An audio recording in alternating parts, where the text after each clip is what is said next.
Is he the man to save Pakistan, or is he too soft on the Taliban? I'll ask Imran Khan.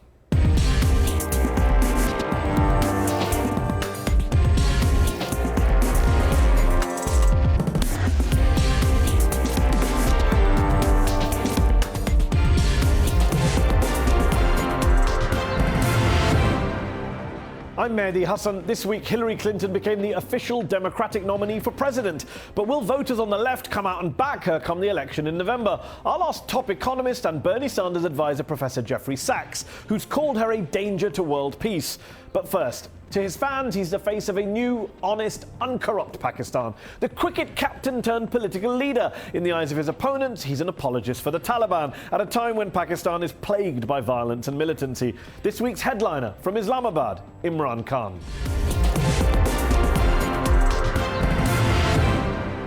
Imran Khan, thanks for joining me on UpFront.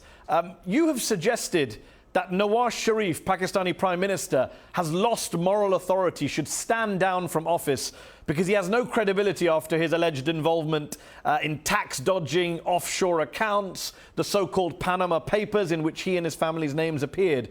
Some would say you're trying to get him removed from office over unproven accusations because you couldn't actually beat him at the ballot box back in 2013.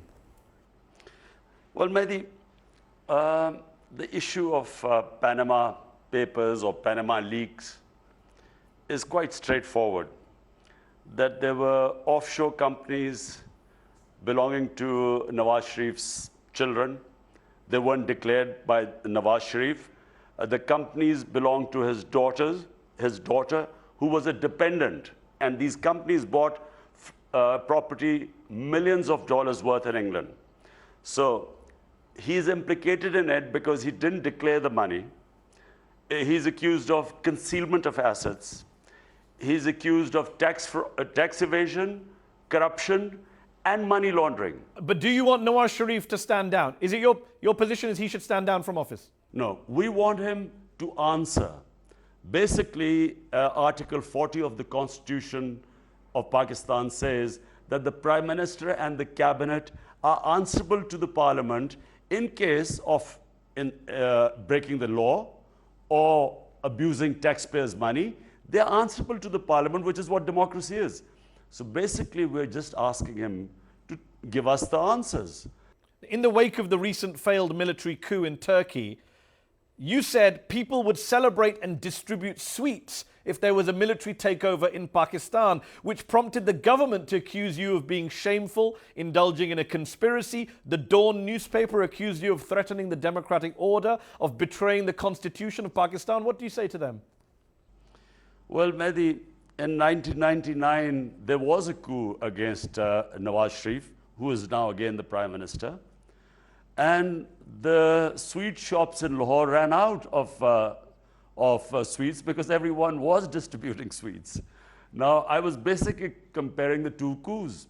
There was one in Pakistan in '99, Nawaz Sharif as the Prime Minister, and people distributed sweets. There's one in Turkey where actually the people came out in support of the government. And I was comparing the two. The difference is that when Erdogan came into power, despite all his faults, if you look at the standard of living, you look at the per capita income, you look at the debt of Turkey, I mean, in every way, he's improved the lot of the common man. But surely you'd accept that in a country like Pakistan, which has had as many military coups as Turkey, almost as many coups as Turkey, isn't it deeply irresponsible and dangerous in a country like Pakistan to even joke about military takeovers, for a politician to even hint at a military takeover? Mehdi, to be clear, for 20 years, I have struggled for Pakistan's democracy.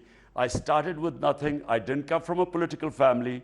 I built a party which is now the biggest party in Pakistan. So I didn't struggle for 20 years to get the army to come in and take over. I mean, the whole struggle is to bring democracy to Pakistan. Basically, my comment was that we want a genuine democracy. We do not want a Hosni Mubarak type of democracy, because Hosni Mubarak also held elections, but there was no democracy. Democracy means where a leader is accountable to the people. Okay.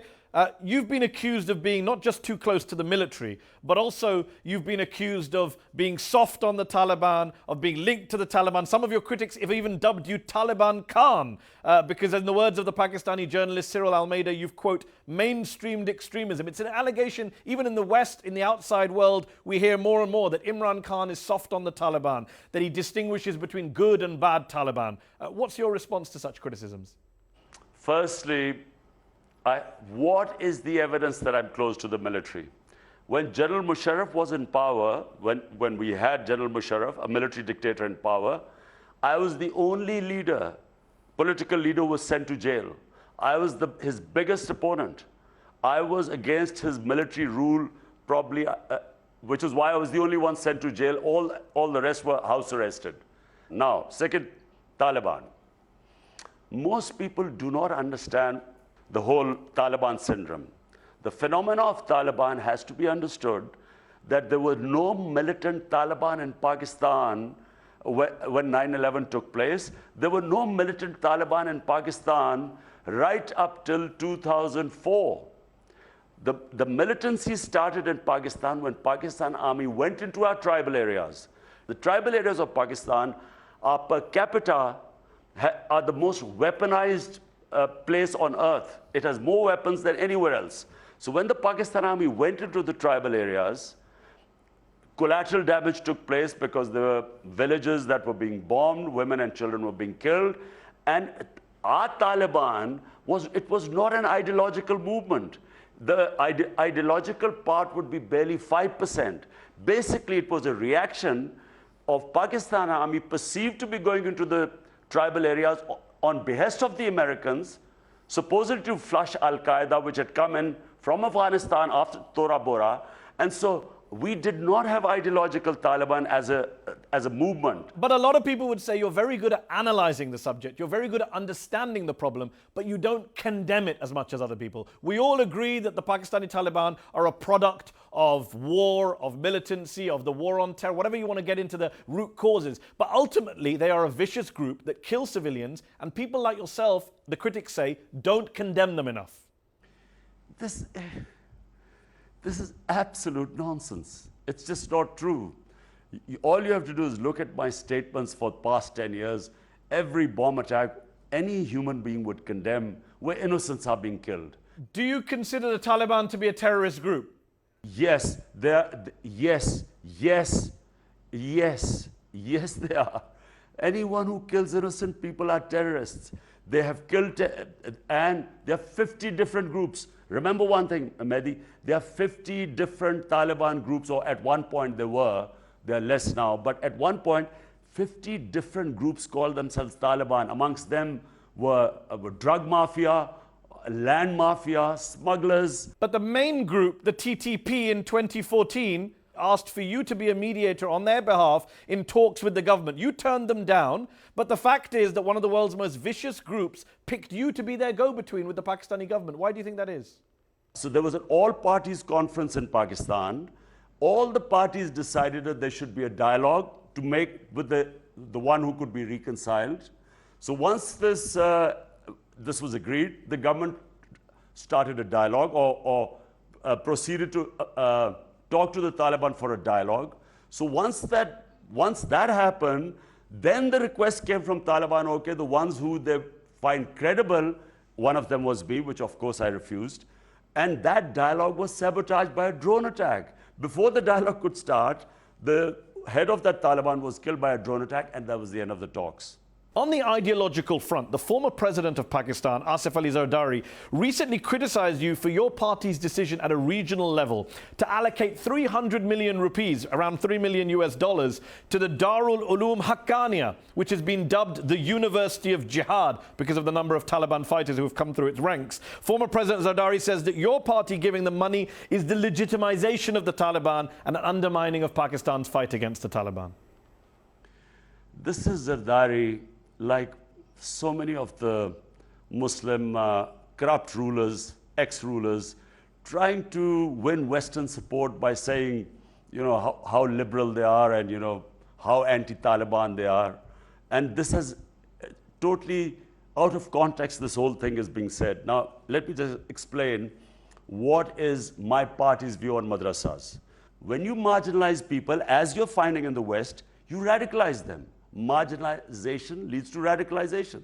So the whole idea was to get the madrasa system into the mainstream so that these children from the poorest background in the madrasas, 2.2 million children, they should be brought into the mainstream so they could also get jobs.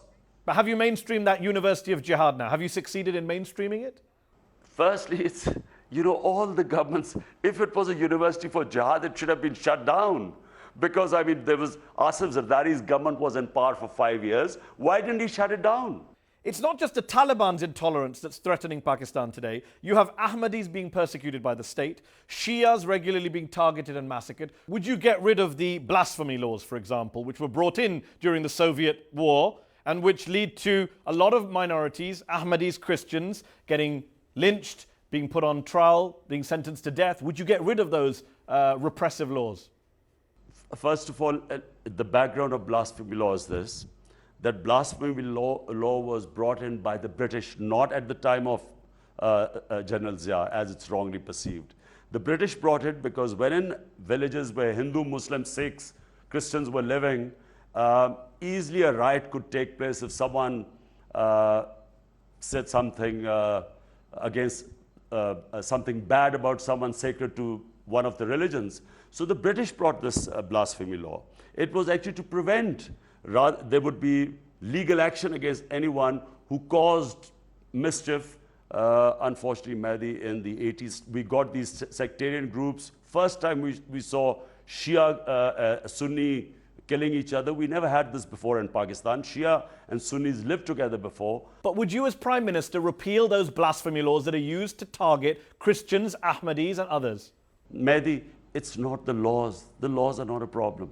Problem are militant groups in Pakistan. What should happen is we should get rid of the militant groups. If in a village, you're living in a village in Pakistan, unless you fight extremism, and extremism is not going to be fought by laws, extremism has to be fought first by disbanding those groups that are perpetuating this extremism. Whatever you do with the laws, people will be killed. And remember, since we entered this war on terror, things have got worse. We had Shahbaz Bhatti, Salman Taseer, leading Pakistani politicians were assassinated when they spoke out against the country's blasphemy laws. A lot of Pakistani politicians would like to speak out against those laws, but they're worried about being killed. They're afraid for their own lives. Are you one of them? Ever since 9/11, our society has got very radicalized. And it is true that you have to tread a very thin line. If you, anything perceived to be, which one sect or any sect thinks that is sacrilegious, yes, your life is in danger. And I'm afraid we have to, we have to ride this difficult phase in the history of Pakistan. But the fact is, Mehdi, I'll just give you a statement. I don't want to go too deeply into all this, because it's a very difficult subject living in Pakistan. But I'll just tell you one thing. In my opinion, my party, my belief, all human beings have right. They should be protected by the state. They should be protected by the law. They should have equal rights, equal citizens.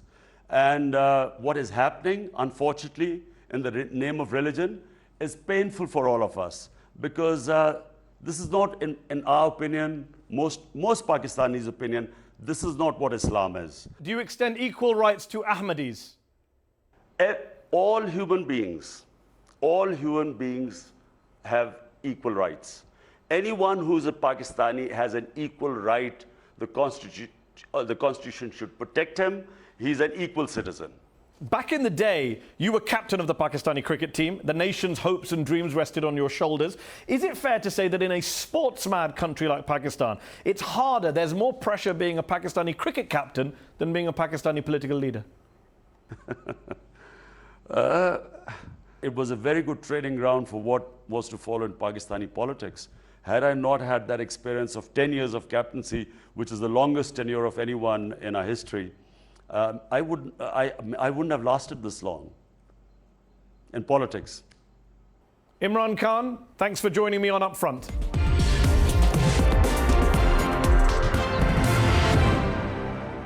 The Prime Minister of the UK is now a woman. The next President of the United States will also probably be a woman. So if you're a feminist, it's time to celebrate, right?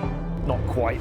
Globally, it's not a great picture. Out of 191 world leaders, only 16 are female. At a parliamentary level, it's not much better. Over the past 20 years, the proportion of seats held by women in national parliaments across the world has, yes, doubled, but it basically went from a shameful 11% to a still pretty abysmal 22%.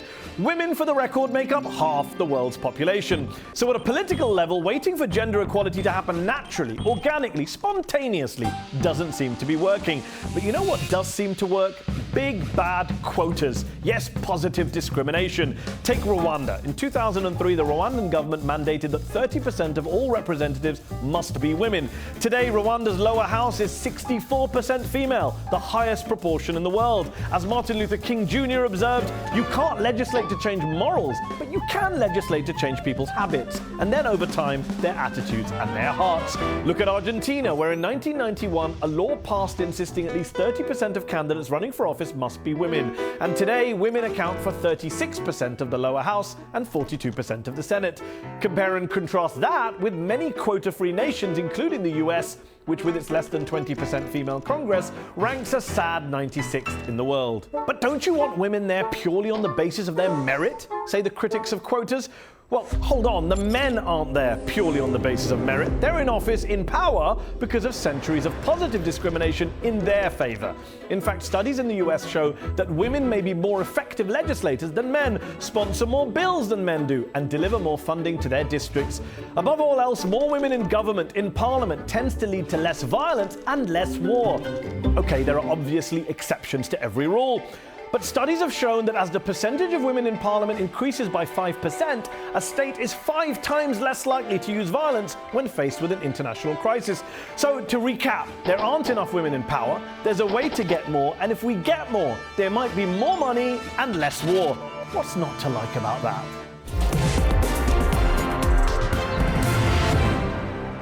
This week in Philadelphia, Hillary Clinton officially became the Democratic nominee for President of the United States, but her party's convention was overshadowed by thousands of leaked emails from senior Democratic officials, which seemed to show a concerted effort to prevent Senator Bernie Sanders from winning the nomination. So was the race rigged? I'm joined by Professor Jeffrey Sachs of Columbia University, one of the world's best-known economists, who was an advisor to Sanders and who's called Clinton the candidate of the war machine. Jeffrey Sachs, thanks for joining me on UpFront. You supported Bernie Sanders for the Democratic presidential nomination. Given the leaked emails from the Democratic National Committee, which seemed to show the DNC actively working against Sanders and in favor of Hillary Clinton, now the nominee, do you believe Bernie Sanders was robbed? Well, it was clear that Hillary Clinton had the inside track. She is the establishment, and the establishment won. That's not for the first time. And do you agree with someone like Donald Trump, who says that this race was clearly rigged on the Democratic side? I don't think rigged is exactly right. I think that Bernie Sanders was quite remarkable in what he achieved. People are very unhappy in the United States. We basically have in both parties a tremendous amount of protest. And Bernie Sanders, I thought, channeled that in a very responsible way and helped people to see what a better future could be. He came close, but he didn't make it. During the primaries, you called Hillary Clinton not just the establishment candidate, but the candidate of the war machine, a staunch neocon with a horrible foreign policy record of failure. You called her a danger to global peace. I'm assuming, therefore, you won't be voting for her come November. Well, the problem with elections is you have to choose one or the other. So I've said that I'm going to vote for her, but I can tell you it's if I do, in fact, it's with a lot of disappointment, because I do not support her foreign policy. I think she has been very militaristic all her career. I think her period as Secretary of State was very poor performance. Donald Trump worries the heck out of me, like he does a lot of other people. So he seems an unstable personality. But just to clarify, will you vote for Clinton, or you haven't made up your mind? I probably will, but if I do, it will be holding my nose because, frankly, I find the mainstream of American foreign policy of both parties really irresponsible. Both the Bush administration and the Obama administration have waged war in the Middle East for the last 15 years, and it's a complete mess. And I think that both sides have a lot of responsibility in the mess we're in. And while both sides surely do have responsibility for the Middle East mess, surely you would accept, though, that someone like Hillary Clinton, despite her support for the Iraq War or for the Libya intervention, which you've so strongly critiqued, on a raft of international issues that are close to your heart, from climate change to international aid to gender equality, Hillary Clinton has a far, far superior record than Donald Trump's from that perspective. You can't say they're the same, can you, as some critics of Hillary Clinton say? They're not the same. They're definitely not the same, and climate change is an example of a world-class issue, very important, where Hillary Clinton is right and Donald Trump is dangerously wrong. And so that is a good example of a very clear difference. But what has bothered me is how many interventions, how many wars Hillary Clinton has supported, from Kosovo, Afghanistan, Iraq, Syria, Libya. There's hardly been one she hasn't liked, and every one of them has been a debacle from my point of view.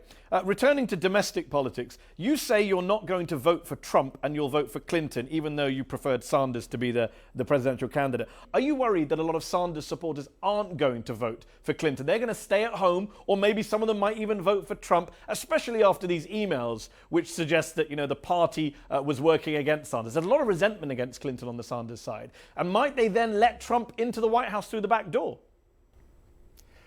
It's possible, because she's not an attractive candidate, and she stands for a lot of things, this kind of corruption in politics, the alliance of the modern Democratic Party with Wall Street that her husband, President Clinton, started, that many of us don't like. This is clear. She's got a lot of baggage, and that's why I regret that she's the nominee.